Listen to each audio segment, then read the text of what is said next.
Dear students, welcome back to my YouTube channel. So चलिए बेटा, इस वीडियो के अंदर सैम्पल पेपर डिस्कस करेंगे। This is second sample paper of physics. So बेटा ध्यान से अपना सैम्पल पेपर चेक करना और सैम्पल पेपर को एज अ मिरर देख कर चलो।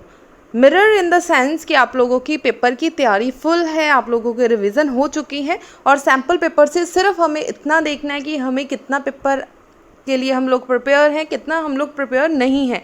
डजंट मीन कि सैम्पल पेपर को आप लोगों ने याद करना या इसे रटना है। बहुत से स्टूडेंट्स, फॉर एग्जांपल मैं टेलीग्राम चैनल भी चला रही हूँ, यूट्यूब चैनल भी चला रही हूँ। सो बच्चे बोलते हैं कि मैम इसी में से हमारे टीचर्स ने बोला है कि इसी में से पेपर आएगा, आप इसी अच्छे से पढ़ लो। सो बेटा as a teacher, as a mother, as a अपनी फ्रेंड, कुछ भी मान के चलो बेटा, कभी भी किसी भी चीज़ों को रटो मत। अगर आपके स्कूल टीचर्स ऐसा बोल रहे हैं कि सिर्फ इन्हीं सैम्पल पेपर में से आपका पेपर आएगा, बेटा आप लोगों का फ्यूचर बहुत ख़राब है। अगर आप लोगों को फिज़िक्स, केमिस्ट्री, बायोलॉजी में फ्यूचर में कुछ करना है तो नॉलेज इकट्ठी करो। आफ्टर दैट आप लोग, अगर आपके पास नॉलेज होगी, आपको हर एक क्वेश्चन का कॉन्सेप्ट क्लियर होगा, इजीली एमसीक्यूज हो जाएंगे, इजीली थ्योरी क्वेश्चंस हो जाएंगे। सो प्लीज़ अभी भी आपके पास टाइम है। सो अपने आप को टाइम, मैक्सिमम अपने आप को टाइम दीजिए।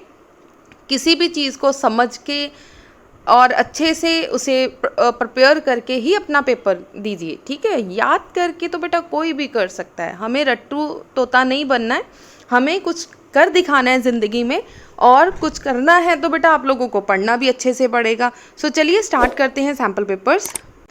सो बेटा मार्किंग स्कीम आप सबको पता है कि टोटल 16 क्वेश्चंस होंगे, जिसमें 1 मार्क्स के 28 क्वेश्चंस आएंगे। उसके बाद होंगे 2 से लेके 8 तक 2 मार्क्स के क्वेश्चंस, देन 3 मार्क्स के क्वेश्चंस और लास्ट में होंगे आपके 5 मार्क्स के क्वेश्चंस, ठीक है जी। ये आपकी मार्किंग स्कीम है और मार्किंग स्कीम के अकॉर्डिंगली ही आपके पेपर हैं। सो बेटा PDF आपको टेलीग्राम चैनल पे मिल जाएगी और जितने क्वेश्चंस मैं आपको करवाऊंगी उतने क्वेश्चंस की सारी PDF आपको आज ही 9 या 10 बजे तक आपको PDF मिल जाएगी। देखिए, the charge on the atom is, atom जो है बेटा ये न्यूट्रल है। एटम क्या है आपका? न्यूट्रल। न्यूट्रल मतलब इस पर कोई भी चार्ज नहीं होगा, सो न्यूट्रल ऑप्शन नहीं है, so it means 0। So first का आंसर आ गया आपका 0। नेक्स्ट देखो, एक हॉलो सफेयर है और एक solid sphere of equal diameter, जिसका डायामीटर क्या है? इक्वल है। अब ये क्वेश्चन ध्यान से समझना, कॉन्सेप्ट समझ लो, MCQs को हमने याद नहीं करना है। अब ध्यान से देखो, उन्होंने बोला कि डायामीटर सेम है, are rising at to the same potential, हमने उसको सेम पोटेंशियल दिया है, देन उसके चार्ज किसका ज़्यादा होगा या किसका कम होगा ये पता करना है। सबसे पहला हमें पता है कि चार्ज किसके इक्वल है? CV, ठीक है जी। इसका मतलब हम लोग लिख सकते हैं what is C is equal to Q divided by V। अब CS, क्योंकि हमारे पास दो सफेयर्स हैं, एक सॉलिड सफेयर, एक hollow sphere, so solid sphere is equal to hollow sphere. इसका चार्ज कितना होगा? Q divided by V according to this. So this is QS divided by V is equals to QH divided by V। अब देखो V के साथ V क्या हो जाएगा? कैंसिल आउट हो जाएगा। इसका मतलब बच क्या गया? QS is equals to QH। So this is the answer. So answer क्या है? Both have equal charge. तो नेक्स्ट क्वेश्चन देखो, the cause of the quantisation of electric charge is, cause of quantisation of charge. देखो options पढ़ोगे definitely confuse हो जाओगे। Simple देखो, quantization of charge का मतलब क्या है? Q is equals two plus minus NE। N is a number of electrons, मतलब नंबर ऑफ इलेक्ट्रॉन्स की बात होगी। नंबर ऑफ इलेक्ट्रॉन्स एक यहाँ पे है और एक यहाँ पे, इसका मतलब सेकेंड वाली और लास्ट वाली ऑप्शन तो नहीं हो सकती। N is the integral number of electrons, so integral number of electrons. हो गई इतनी बात। इसका मतलब क्वांटाइजेशन ऑफ इलेक्ट्रिक चार्ज किस वजह से है? इंटेग्रल नंबर ऑफ इलेक्ट्रॉन्स की वजह से। सो ट्रांसफर होगा integral number of electrons. Option number C is the right answer. Out of the following is not a property of electric field lines. Electric field lines की कोई property आप लोगों को बतानी है। अब देखो इलेक्ट्रिक फील्ड लाइंस क्या चीज़ है। मान लो यहाँ पे आपके पास एक चार्ज पड़ा है प्लस Q और ये माइनस Q।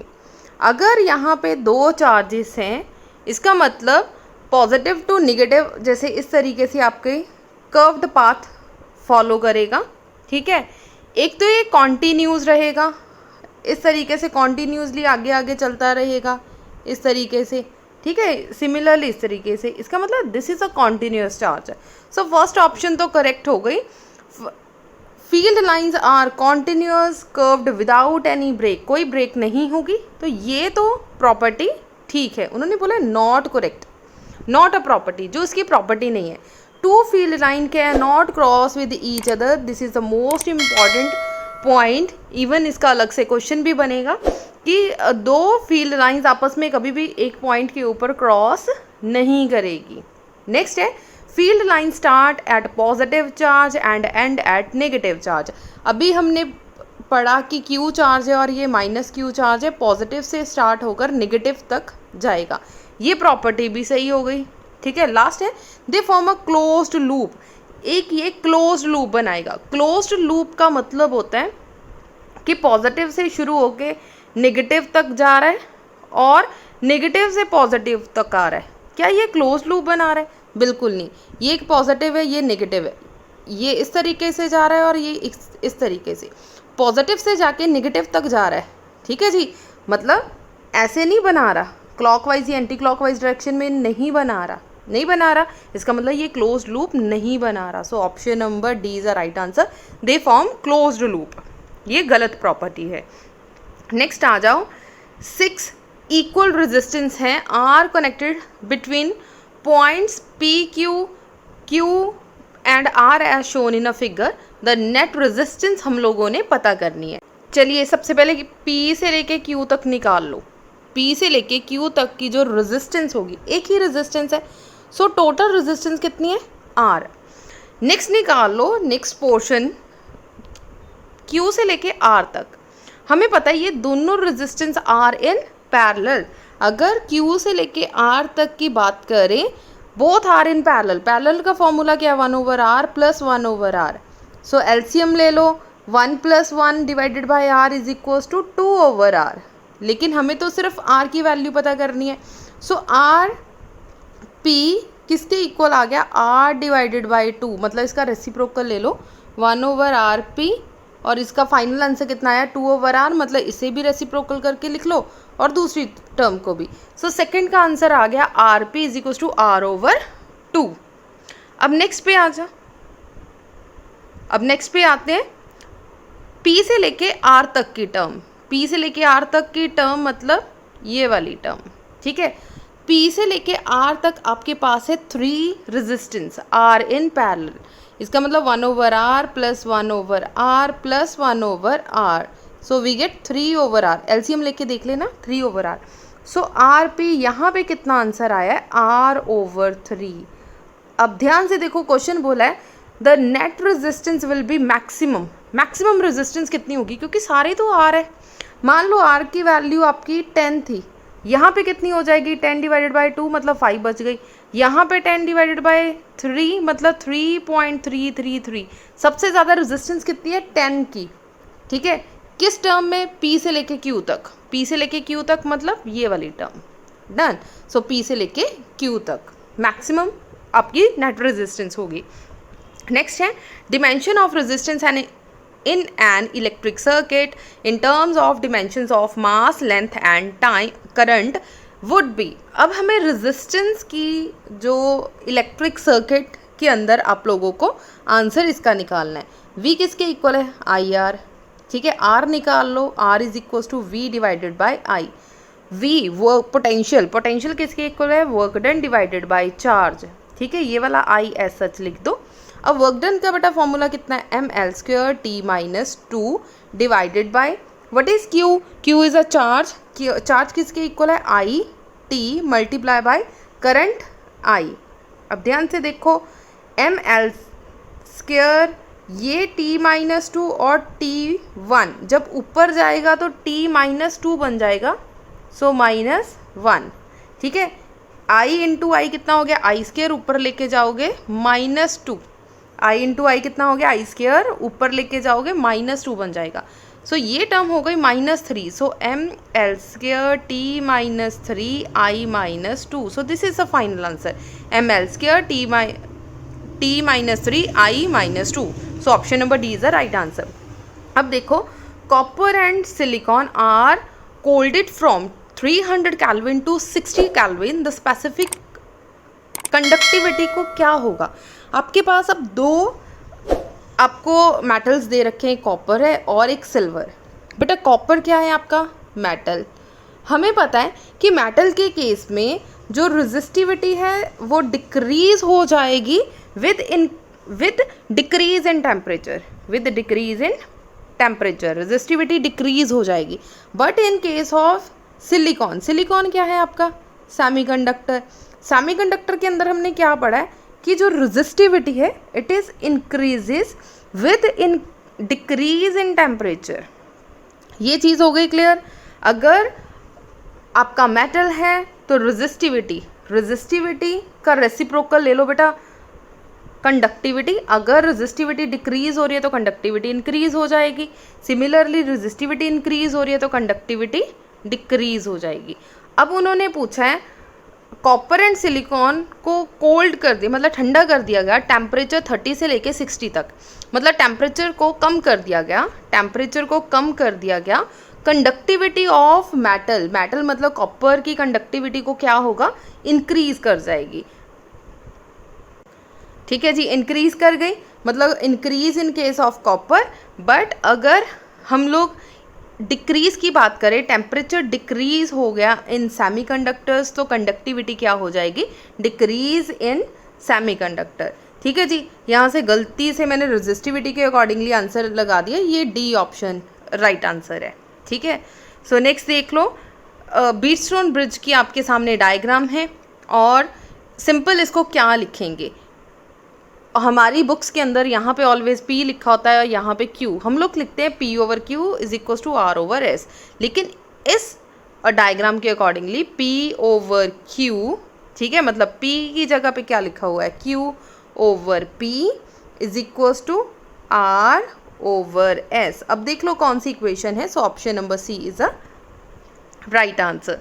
नेक्स्ट आ जाओ, इन एन मेटालिक कंडक्टर, आपके पास कोई मेटालिक कंडक्टर है of non uniform cross section area, आपके पास कोई भी non uniform cross section area है। अब नॉन क्रॉस सेक्शन एरिया आप लोग बना सकते हो, मान लो कुछ ऐसी टर्म है, कुछ है इस तरीके से, ठीक है, इस तरीके से आपका कोई नॉन यूनिफॉर्म क्रॉस सेक्शन है। The quantity constant along the length यहाँ से लेके यहाँ तक, टोटल लेंथ के अक्रॉस कौन सी क्वांटिटी जो कांस्टेंट रहेगी। सो चलिए एक एक को डिस्कस करेंगे। सबसे पहले इसमें करंट पास करवाओ, ठीक है। अगर नंबर ऑफ इलेक्ट्रॉन्स पास करेंगे तो इस तरीके से करेंगे, ठीक है। अगर इस तरीके से करेंगे इसका मतलब ये तो हो गई सेम डायरेक्शन में फ्लो हो रहा है, ठीक है, इसमें तो कोई फ़र्क नहीं आ रहा। इसका मतलब ये एक चीज़ तो क्लियर हो गई कि ये करेक्ट है। सो कांस्टेंट टर्म्स, सेम स्पीड या सेम चीज़ एक ही साथ चलेगी, सो वो हो गई आपकी करंट। मतलब आई तो करंट कांस्टेंट हो गया, उन्होंने बोला है quantity constant along the length, so current constant हो गया।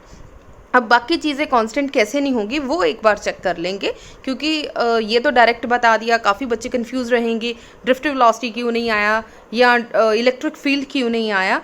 अब देखो इस सेक्शन में एरिया थोड़ा सा कम है, इसमें थोड़ा सा एरिया ज़्यादा है, इसमें और भी ज़्यादा है।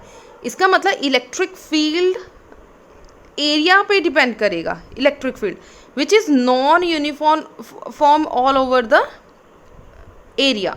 आपका क्रॉस सेक्शन एरिया में इलेक्ट्रिक जो फील्ड है वो नॉन यूनिफॉर्म है। अगर नॉन यूनिफॉर्म है, ये तो फर्स्ट लाइन पे ही बता रखा है कि नॉन यूनिफॉर्म आपका क्रॉस सेक्शन है, नॉन यूनिफॉर्म अगर क्रॉस सेक्शन अलग अलग, एरिया अलग अलग है, देन इलेक्ट्रिक फील्ड भी अलग अलग होगी, थोड़ी बहुत चेंज हो जाएगी। सो ये तो कांस्टेंट नहीं रहेगी, इसका मतलब इलेक्ट्रिक फील्ड तो कांस्टेंट नहीं है। सो फर्स्ट ऑप्शन गलत हो गई। नेक्स्ट आ जाओ हमारी जो ड्रिफ्ट वेलोसिटी के ऊपर। सो यहाँ पे लिखो अपना ड्रिफ्ट वेलोसिटी का formula, I is equals to NEAVD, यहाँ से ड्रिफ्ट वेलोसिटी निकाल लो, I डिवाइडेड बाय NEA। अब एरिया क्या है, नॉन यूनिफॉर्म क्रॉस सेक्शन, अगर इंक्रीज होगा ड्रिफ्ट वेलोसिटी डिक्रीज हो जाएगी, अगर ये डिक्रीज होगा तो ये इंक्रीज हो जाएगी। इसका मतलब एरिया पे फ़र्क पड़ेगा, वो तो पड़ ही रहा है, एरिया हमारा अलग अलग है, ठीक है, एरिया पे फ़र्क पड़ेगा, ड्रिफ्ट वेलोसिटी पे भी फ़र्क पड़ेगा। सो ये चीज़ कांस्टेंट नहीं हो सकती। सो ड्रिफ्ट वेलोसिटी कांस्टेंट नहीं होगी, इसमें भी ड्रिफ्ट वेलोसिटी है, ये भी कांस्टेंट नहीं होगी। सो लास्ट करंट हमने ऑलरेडी बोला था कि कांस्टेंट है। So option number D is a right answer.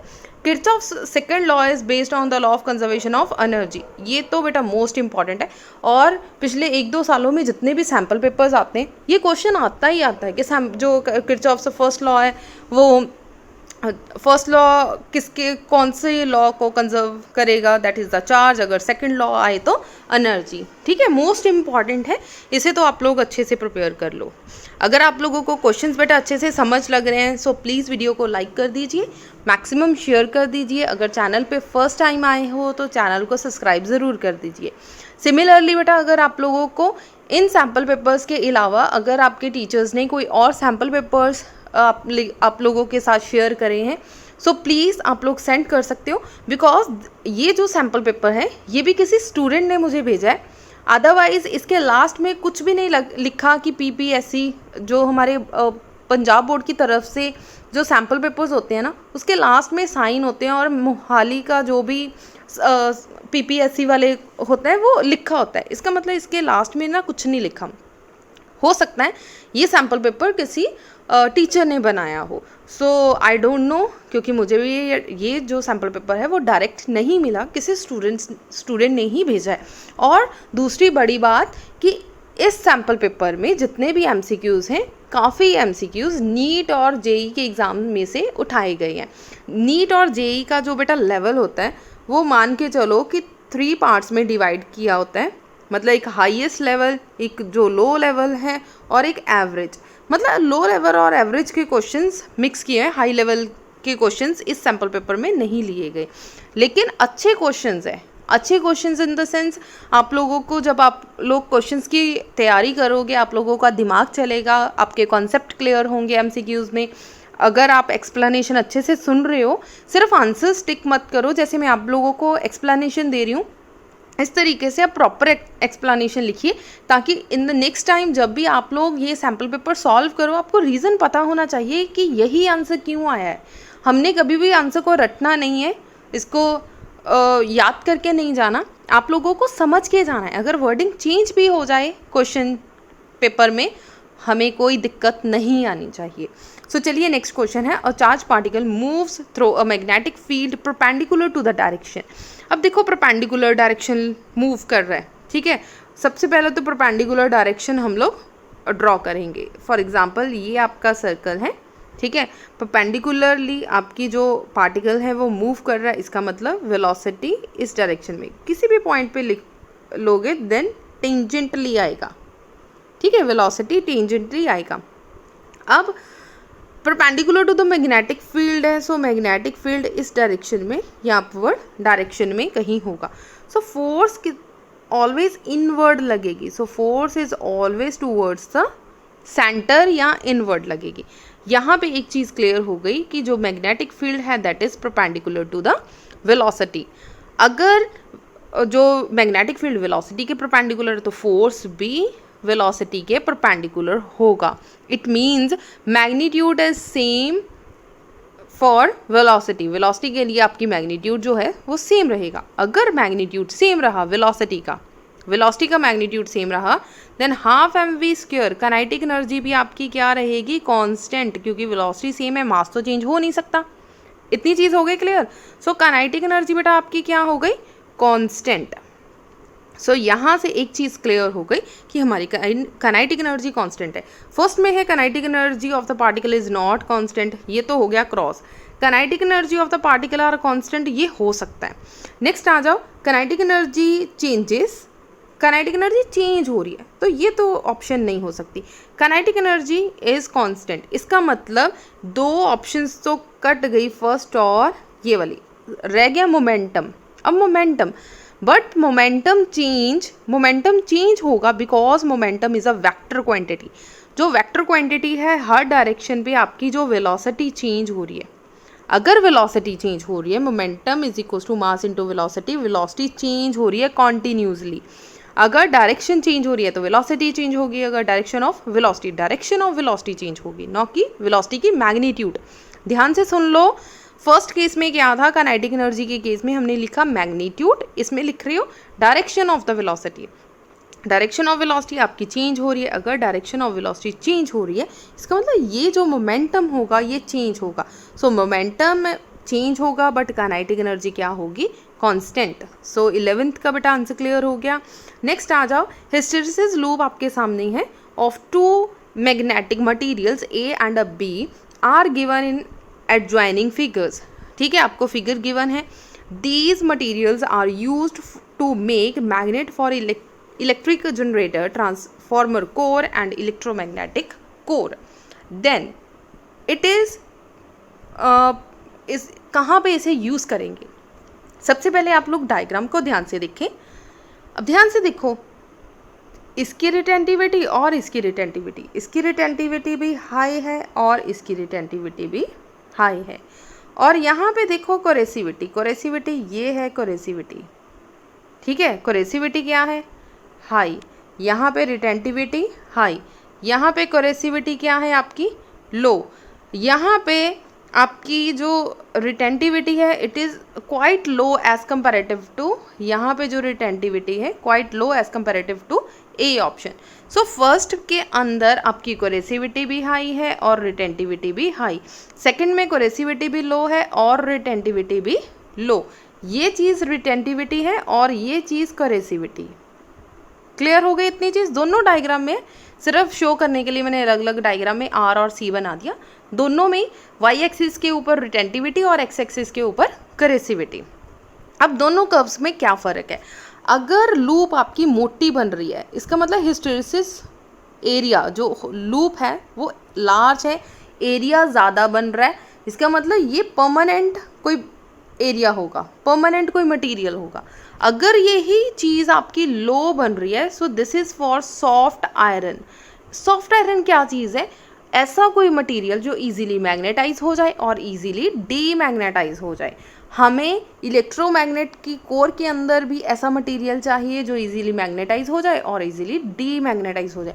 Similarly in the form of transformer में भी हमें कोई ऐसा मटेरियल चाहिए जो इजीली मैग्नेटाइज और इजीली डीमैग्नेटाइज हो जाए।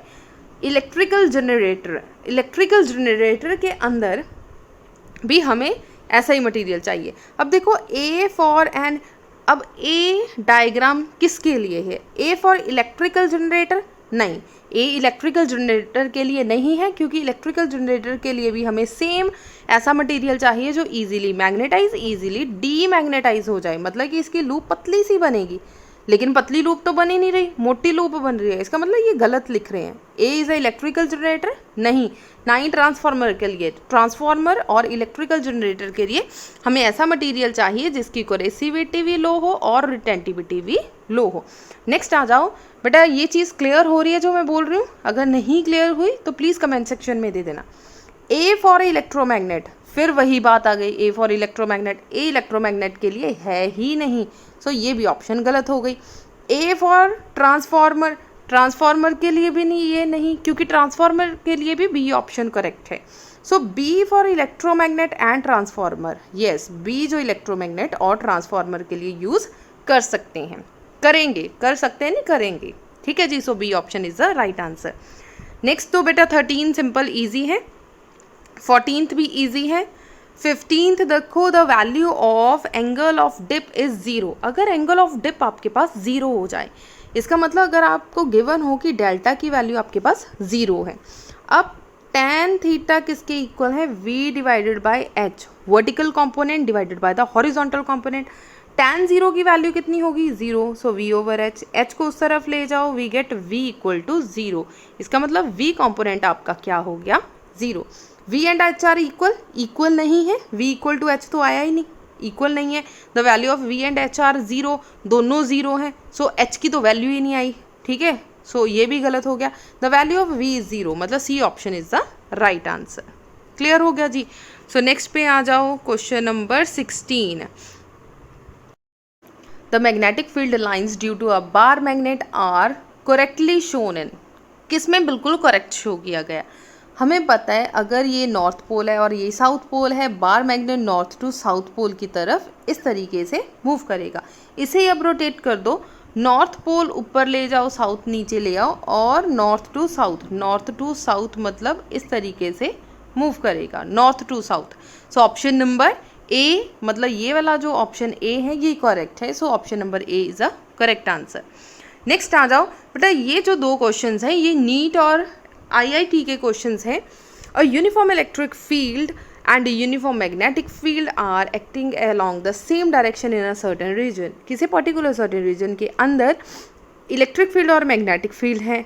अब if an electron is projected in a region such that its velocity is pointed along the direction of field, then the electron की स्पीड को क्या होगा। अब ध्यान से देखो, इसे सॉल्व करके ही आएगा ये क्वेश्चन। आपके पास नेट फोर्स कितना है, नेट फोर्स कितना है, एक है इलेक्ट्रिक फील्ड बेटा Q E plus magnetic field Q V cross B. अब क्रॉस प्रोडक्ट हटा दो, यहाँ पे आ जाएगा Q V B sine theta. Sine theta क्या है आपका, क्योंकि वो सेम डायरेक्शन में होगा। सो साइन 0 डिग्री, साइन 0 क्या हो जाएगा 0। सो ये सारी टर्म बन गई 0। आपके पास रह गया क्यू ई वैक्टर। ठीक है जी। अब फोर्स किसके इक्वल है, मास इनटू एक्सेलरेशन। हमने निकालना है सिर्फ एक्सेलरेशन। चार्ज हमारे पास क्या गिवन है, electron. So minus E divided by ये वाला m दूसरी तरफ ले जाओ। सो जो आपके पास एक्सेलरेशन आया वो कितना आया, माइनस ई ओवर m। नेगेटिव में आपका आंसर आ रहा है। ठीक है, अगर नेगेटिव में आंसर आ रहा है देन जो इसकी स्पीड होगी वो क्या हो जाएगी, डिक्रीज हो जाएगी, क्योंकि एक्सेलरेशन आपका आ रहा है आंसर। ठीक है, सो क्या होगा, आपकी स्पीड जो होगी वो डिक्रीज हो जाएगी। नेक्स्ट आ जाओ, एक कोर है वो सेल्फ इंडक्शन L है और कनेक्टेड इन अ सीरीज में उसको कनेक्ट किया गया है with bulb B and AC source. Brightness of a bulb decrease when. अब देखो ब्राइटनेस कब डिक्रीज हो गई, ये थोड़ा सा इंपॉर्टेंट क्वेश्चन है और समझने वाला क्वेश्चन है। अब उन्होंने बोला है आपके पास एक सेल्फ इंडक्शन L है connected in series with a bulb B। L को इंडक्टर को आपने बल्ब के साथ अटैच कर दिया सीरीज के अंदर एंड AC सोर्स के साथ। ठीक है, यहाँ पे आपने लगा दिया कोई AC सोर्स। आपका बल्ब जो होगा, ये वाला जो बल्ब होगा, अब उन्होंने बोला है कि इसकी जो ब्राइटनेस होगी वो कम हो जाएगी, डिक्रीज कर जाएगी। कब डिक्रीज करेगी, an electron rod is inserted in the coil. अगर आप इस कॉइल के अंदर कोई रॉड को इंसर्ट कर दोगे, या फिर frequency of AC source decrease, या फिर आप फ्रिक्वेंसी को डिक्रीज करेंगे। Number of turns in the coil is reduced, number of coils अगर रिड्यूस कर दोगे तब हो जाएगी। या capacitor is induced in the circuit. Capacitor ने डेफिनेटली, अगर देखो कैपेसिटर ऐड करोगे तो कैपेसिटेंस इंक्रीज हो जाएगी, जिसकी वजह से वो इंक्रीज ही करेगा, बल्ब की जो ब्राइटनेस होगी वो इंक्रीज ही करेगी। हमें ढूंढना है जिसमें डिक्रीज करेगा। अगर आप लोग फ्रिक्वेंसी को डिक्रीज करोगे तो इम्पीडेंस क्या हो जाएगी, डिक्रीज कर जाएगी, जिसकी वजह से करंट इंक्रीज कर जाएगा और ब्राइटनेस भी इंक्रीज कर जाएगी। सो ये भी आंसर नहीं हो सकता। फर्स्ट में देखो, ये वाला जो इंडक्टर है इसमें आपने रॉड्स रख दी। जैसे ही आपने रॉड्स रखी देन क्या होगा, आपकी इम्पीडेंस जो होगी वो क्या कर जाएगी, सर्किट की जो इम्पीडेंस होगी वो इंक्रीज कर जाएगी। इम्पीडेंस मतलब Z इंक्रीज कर जाएगी। अगर Z इंक्रीज कर गई देन आपका जो करंट होगा वो क्या हो जाएगा, डिक्रीज हो जाएगा। कैसे पता चला, V = IR है। ठीक है, R मतलब आपका जो Z होगा, R मतलब इम्पीडेंस है Z, so Z = I V/I। अगर आप लोगों का जो इम्पीडेंस है Z है वो इंक्रीज कर गया तो करंट क्या हो जाएगा, डिक्रीज कर जाएगा। करंट डिक्रीज कर गया, अगर करंट डिक्रीज कर गया तो ब्राइटनेस भी डिक्रीज हो जाएगी, करंट डिक्रीज हो गया तो ब्राइटनेस भी डिक्रीज हो गई। So option number first, an iron rod is inserted in the coil is correct answer. Next है needles N1, N2, N3 are made of और ferromagnetic, paramagnetic and diamagnetic substance, a metal which placed close to them, कौन सी चीज़ को ज़्यादा close रखा जाए कि क्या होगा। अब आपके पास 3 नीडल्स हैं, मान लो ये N1 है, ये N2 है, ठीक है, ये N3 है, ये कौन है फेरोमैग्नेटिक सब्सटेंस और ये पैरामैग्नेटिक सब्सटेंस और ये डायमैग्नेटिक सब्सटेंस। जैसे ही आपने इसे किसी मैग्नेट के पास रखा, मान लो ये मैग्नेट है नॉर्थ टू साउथ पोल, ठीक है, कोई मैग्नेट है, क्या करेगा फेरोमैग्नेटिक सब्सटेंस एक ऐसा सब्सटेंस है जो इसकी तरफ स्ट्रॉन्गली अट्रैक्ट करेगा, क्योंकि फेरोमैग्नेटिक सब्सटेंस अट्रैक्ट करेगा, ठीक है। जो N2 है that is the paramagnetic substance, जो कि वीकली अट्रैक्ट या वीकली रिपेल होगा। अब आ जाओ डायामैग्नेटिक, डायामैग्नेटिक तो डेफिनेटली पता है, ये स्ट्रॉन्गली क्या हो जाएगा, रिपेल करेगा, ये अट्रैक्ट करेगा, ठीक है, और ये रिपेल करेगा स्ट्रॉन्गली। अब आंसर ढूंढ लो, ऑप्शंस देख लो। उन्होंने बोला अट्रैक्ट N1 स्ट्रॉन्गली, ये तो करेक्ट है, but repel N2 and N3 weekly, दोनों ही वीकली रिपेल करेंगे, सो ये तो हो गया गलत। ऑल अट्रैक्ट करेंगे, ये भी गलत। N1 N2 स्ट्रॉन्गली करेंगे बट रिपेल करेंगे N3, स्ट्रॉन्गली सिर्फ और सिर्फ फेरोमैग्नेटिक को करेगा। Attract N1 strongly, N2 weekly and repel N3 weekly, ठीक है, N2 वीकली करेगा, बहुत ज़्यादा स्ट्रॉन्गली नहीं होगा, मतलब तो थोड़ा सा फर्क है पैरामैग्नेटिक और डायामैग्नेटिक में। सो option number D is the right answer. ये भी 2006 नीट का ही क्वेश्चन है। नेक्स्ट आ जाओ, फर्नस किस लिए हम लोग यूज़ करते हैं, एडी करंट के लिए। उसके बाद रेजोनेंस है, the value of power factor of LCR series circuit, तो आंसर आपका कितना होगा 1, सो इसका आंसर आपका 1 आएगा। Next, transformer is an electrical device है जो क्या करेगा, किस लिए हम लोग इसे यूज़ करते हैं, चेंजिंग AC वोल्टेज। सो ये तो डायरेक्ट आंसर है, दैट इज़ वाई एक्सप्लेनेशन की ज़रूरत नहीं है, ठीक है, ये नॉलेज बेस्ड क्वेश्चन है। नेक्स्ट आ जाओ, wave in the decreasing order of the wavelength. अब अगर आप लोगों ने मेरे लेक्चर्स ध्यान से सुने, मैंने आपको एक ट्रिक बताई है, Ram may I visit your ex girlfriend. जो R है that is the radio wave, M microwave, I infrared rays, V visible light, U UV rays, X X rays, G gamma rays. बेटा जो रेडियो वेव्स है इसकी wavelength सबसे ज़्यादा है, decreasing order में लिखनी, मतलब सबसे बड़ा उससे छोटा उससे छोटा उससे छोटा, वेवलेंथ मतलब सबसे ज़्यादा किसकी होगी, रेडियो वेव। सो ये तो हो गया कट पहले वाला, क्योंकि रेडियो वेव आंसर आना चाहिए, तीनों में आ रहा है, radio wave radio wave radio wave. Next, microwave आना चाहिए, माइक्रोवेव किसी में भी नहीं आ रहा। नेक्स्ट आना चाहिए इंफ्रारेड, इसमें इंफ्रारेड नहीं आ रहा, इसमें भी इंफ्रारेड नहीं आ रहा, सो ये आ रहा है आपका इंफ्रारेड। इंफ्रारेड के बाद भी एक बार चेक कर लो, इंफ्रारेड के बाद आना चाहिए विजिबल, विजिबल आ रहा है, विजिबल के बाद आना चाहिए यूवी, लेकिन यूवी नहीं आया, एक्स रेज उसके बाद वाला ही आया, so option number C is a right answer. Next तो बेटा ट्रू फॉल्स है, photon can have charge, photon के ऊपर चार्ज है, नो फोटोन के ऊपर कोई चार्ज नहीं है। When a dielectric slab is inserted in between, अगर आपने किसी प्लेट के अंदर कोई भी डाइलेक्ट्रिक स्लैब ऐड करी तो उन्होंने बोला कि जो इलेक्ट्रिक फील्ड होगी वो डिक्रीज कर जाएगी, सो इलेक्ट्रिक फील्ड डिक्रीज कर जाएगी, ये ट्रू आंसर है। नेक्स्ट आ जाओ, मैग्नेटिक ससेप्टेबिलिटी नेगेटिव होगा डायामैग्नेटिक के लिए only, so this is also correct, क्योंकि ससेप्टेबिलिटी बेटा पैरामैग्नेटिक के लिए पॉजिटिव है और फेरोमैग्नेटिक के लिए लार्ज पॉजिटिव वैल्यू है। उन्होंने बोला कि सिर्फ और सिर्फ नेगेटिव होगा diamagnetic only, so it is a correct answer. Next है, greenhouse effect is caused due to the UV rays, UV rays की वजह से ग्रीन हाउस इफेक्ट होगा, which is a wrong answer. UV rays की वजह से नहीं होता, IR इंफ्रारेड रेज की वजह से होता है। नेक्स्ट है, a slow moving electron beam divert कर जाएगी while the fast moving electron beam converge हो जाएगी। ये चीज़ थोड़ा सा ध्यान से समझ लो, मान लो ये आपके पास इस तरीके से प्लेट्स हैं, आपने यहाँ पे इलेक्ट्रॉन्स को रखा और बहुत स्लोली इसको मूव करवा रहे हो और ये मूव करेगा इस तरीके से, ठीक है, इस तरीके से मूव करेगा, मान लो आपने इसी की स्पीड इंक्रीज़ कर दी, स्पीड जैसे इंक्रीज़ करोगे और ये बाहर निकलेगा यहाँ पे, तो क्या होगा, इस तरीके से अंदर की तरफ थोड़ा सा चला जाएगा, सो कन्वर्ज हो जाएगा, ठीक है। सो इसका मतलब this is a true answer.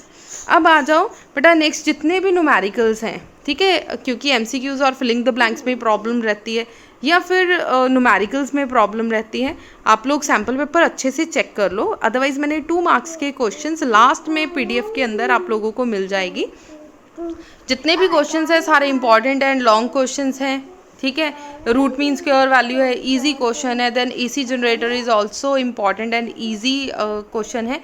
Then charging by conduction और कन्वर्जन बाय चार्ज स्टैटिक, जो कूलम फोर्स है ऐसा यूनिट ऑफ चार्ज है। देन गॉस थ्योरम का मोस्ट इंपॉर्टेंट आर्टिकल, और पैरेलल प्लेट कैपेसिटर है, अगर आप डाइलेक्ट्रिक स्लैब को इंसर्ट करोगे क्या होगा, और ऐसे क्वेश्चंस है, ठीक है। मोस्ट इंपॉर्टेंट क्वेश्चंस ही हैं, लॉन्ग क्वेश्चन।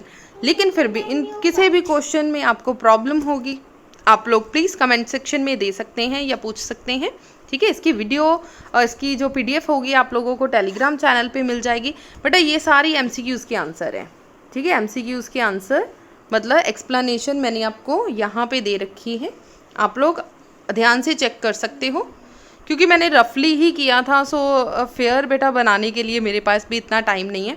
सो देख लेना अगर कहीं पे भी, वैसे मैंने एक एक चीज़ आप लोगों को एक्सप्लेन करी है। ये आपका न्यूमेरिकल है फर्स्ट, ठीक है। न्यूमेरिकल बहुत से बच्चे अब पी पॉइंट इनसाइड अगर लेकर करोगे बेटा, देन आपका आंसर कुछ और आएगा। अगर पी पॉइंट अगर आप आउटसाइड लोगे तो दिस विल, अगर ये पूरा होगा x, ये कितना हो जाएगा 15 + x। सो 2 तरीके से कर सकते हैं। So this is the first method, ये फर्स्ट मैथड है जो मैंने प्रॉपरली सॉल्व किया हुआ है पीडीएफ के अंदर। अगर आप सॉल्व करके देखोगे आपकी जो x की वैल्यू है दैट इज़ द 9 सेंटीमीटर, ठीक है, 9 सेंटीमीटर आ जाएगी। अगर आप सेकंड मेथड के साथ सॉल्व करोगे, फिर मैंने यहाँ पे पूरा सॉल्व नहीं करा, सॉल्व करके देख लेना, जो आपकी x की वैल्यू है वो 45 सेंटीमीटर आएगी, ठीक है जी। सो जैसे आप लोगों को इजी लगता है, पी पॉइंट इनसाइड आउटसाइड दोनों तरीके से ले सकते हो। सो कंफ्यूज नहीं होना कि पी इनसाइड लेना है कि आउटसाइड लेना है, दोनों का आंसर अलग अलग आएंगे, ठीक है। इसमें कोई टेंशन लेने वाली बात नहीं है। सो अपने अकॉर्डिंगली आप लोग अपना आंसर निकाल सकते हो। नेक्स्ट है थर्ड आंसर है, जो पोटेंशियोमीटर सुपीरियर क्यों है वोल्टामीटर के साथ, because it's measuring a potential, because the potentiometer do not draw any current from the unknown source of the EMF, क्योंकि कोई करंट ड्रॉ नहीं होगा। वोल्ट मीटर बेटा, जो वोल्ट मीटर था ना उसमें हल्का सा करंट जो एरर आता है, हल्का सा, बहुत हल्का सा।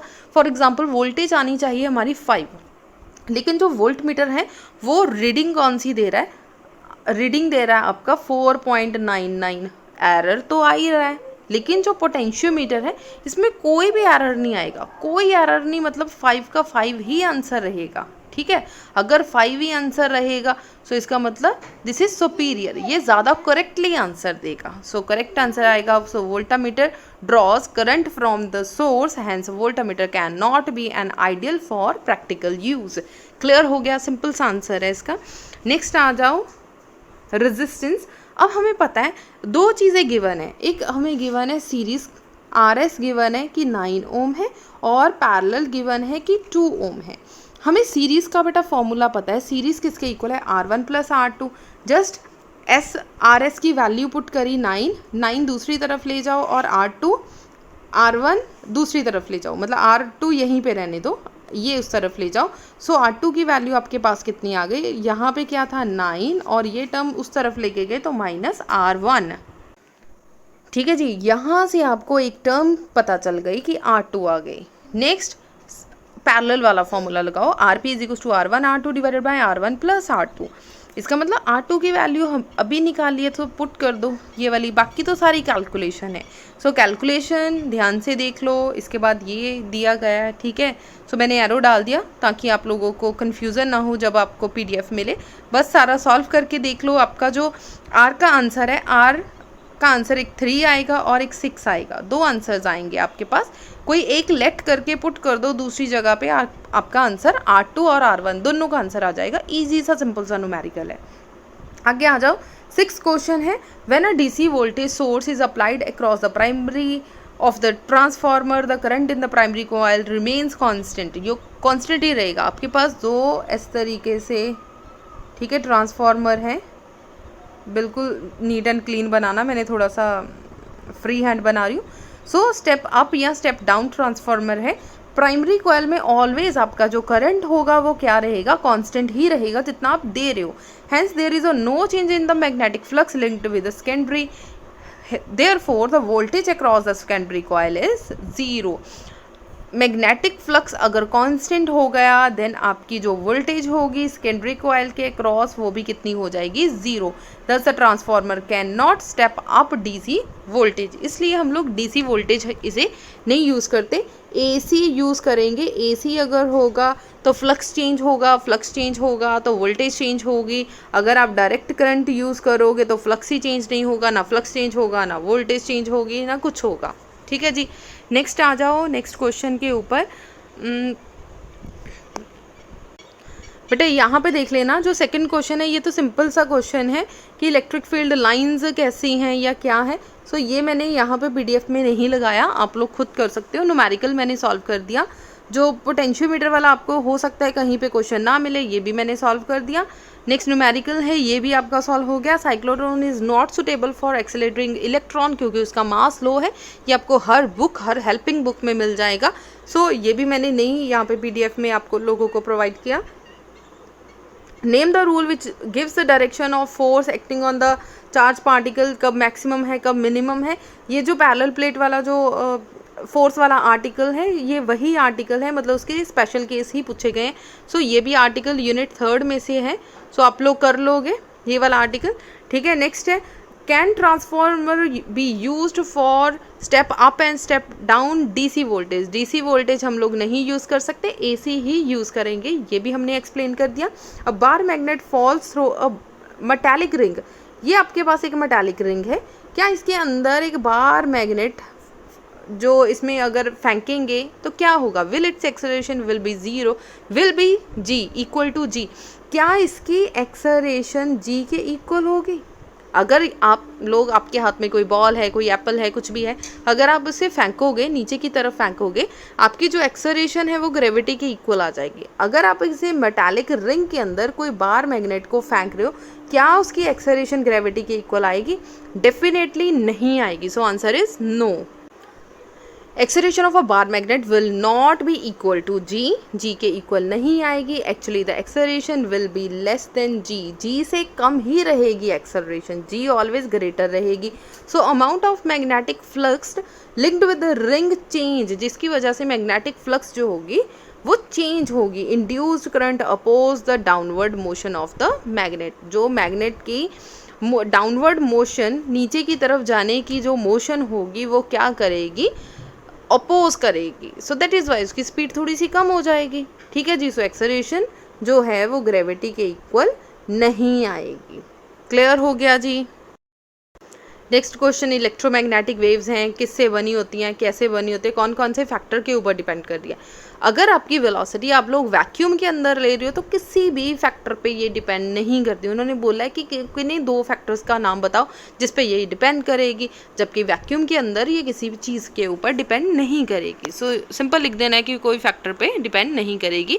11th न्यूमेरिकल बिल्कुल सिंपल सा न्यूमेरिकल है, थीटा गिवन है, बी वी गिवन है, जो करंट है दैट इज़ 10 और एल की वैल्यू आपको कितनी दे रखी है, 3 सेंटीमीटर। सेंटीमीटर को मीटर में कन्वर्ट कर दो, 3 × 10⁻²। और थीटा परपेंडिकुलर हमें गिवन है कि परपेंडिकुलर है, sin 90 1। सो sin 90 कितना हो गया, 1 हो गया। ये वाला जो 10⁻² है नीचे ले जाओ, उसे सॉल्व करो, सॉल्व करके देख लो, आपका 8.1 × 10⁻² आंसर आएगा 8.1। ठीक है जी, 8.1 multiply by 10⁻² Newton, this is the final answer. उसके बाद गल्वेनोमीटर वाला क्वेश्चन है, ये क्वेश्चन लास्ट उसमें भी था, सैम्पल पेपर में भी था। सो एक बार ट्राई करके देख लेना, प्रॉब्लम होगी तो प्लीज़ कमेंट सेक्शन में पूछ लेना। ये क्वेश्चंस फिर मैं आपको सॉल्व करवा दूँगी। ठीक है जी। सो बेटा अगर आप लोगों को MCQs अच्छे से क्लियर हो गए, आप लोगों को न्यूमेरिकल्स अच्छे से क्लियर हो गए, सो वीडियो को लाइक कर दीजिए, मैक्सिमम शेयर कर दीजिए, और चैनल पे फर्स्ट टाइम आए हो तो चैनल को सब्सक्राइब करना मत भूलिए।